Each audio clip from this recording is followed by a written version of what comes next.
Здравствуйте, уважаемые жители города Канаш. В эфире Анастасия Горшкова. Отдел внутренних дел города Канаша предупреждает об увеличении количества мошеннических действий в отношении граждан. В последнее время наибольшее количество мошеннических действий совершаются путем распространения вредоносных программ под видом сообщения в Авито, а также путем взлома личной страницы в социальных сетях. На ваш мобильный телефон поступил СМС или ММС от неизвестного со ссылкой на какой-либо сайт.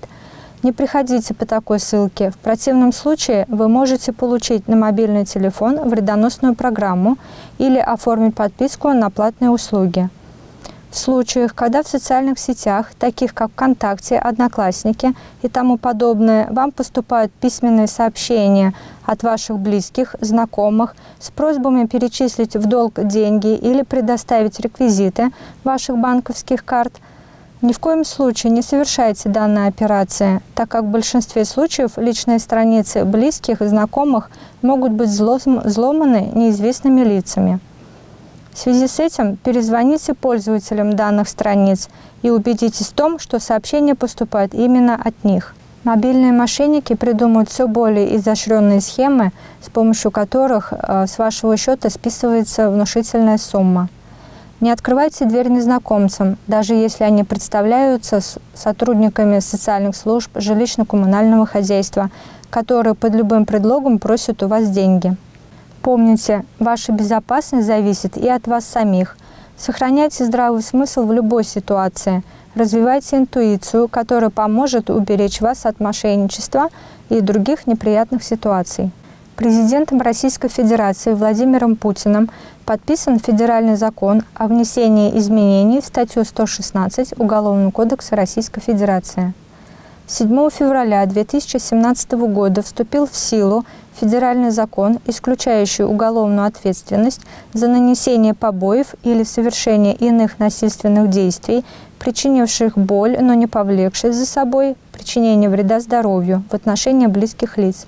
Ответственность за это правонарушение будет наступать в соответствии со статьей 6.1.1 «Побои» Кодекса Российской Федерации об административных правонарушениях. Уголовная ответственность за так называемое семейное насилие в соответствии со статьей 116.1 Уголовного кодекса Российской Федерации будет возможна только в отношении лица, подвергнутого административному наказанию за аналогичное деяние. Отделом МВД России по городу Канашу разыскивается Александров Георгий Васильевич, 7 ноября 1949 года рождения, уроженец Чувашской республики Янтиковского района, проживающий по адресу город Канаш, улица Заводская, дом 54, квартира 114, который 20 мая 2016 года вышел из дома около 13 часов прогуляться, и с тех пор его местонахождение неизвестно. Приметы. На вид около 60 лет, рост 160 см, среднего телосложения, волосы средней длины, седые, глаза карие. Был одет футболка синего цвета, без надписей, брюки черного цвета, классические, кепка белого цвета, летняя, тапочки черного цвета, матерчатые. При себе имел крестик нательный черного цвета, пластмассовый, на веревке. Носит бороду. В 2014 году перенес инсульт, в связи с чем ходит медленно с тростью черного цвета из пластика. Левую руку держит согнутой в локте. Левый глаз плохо видит, разговаривает невнятно, имеет шрам на колене правой ноги. Лозенков Станислав Викторович, 1 февраля 1962 года рождения, который 23 января 2017 года около 18 часов ушел из дома, после чего не дает о себе знать. Рост около 170 см, плотного телосложения, носит усы. Был одет.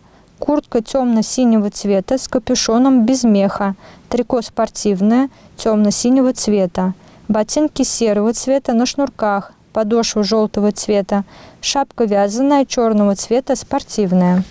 Никитин Юрий Иванович, 2 января 1962 года рождения, уроженец и житель Чувашской республики, город Канаш, проспект Ленина, дом 13, квартира 23, который 24 августа 2016 года ушел из дома и до настоящего времени о его местонахождении неизвестно. Рост 170 сантиметров, худощавого телосложения, стрижка короткая, волосы русые. Был одет. Рубашка с длинными рукавами в клетку, сине-белую, бриджи серого цвета, тапочки резиновые черного цвета, носит очки. На момент пропажи был без очков.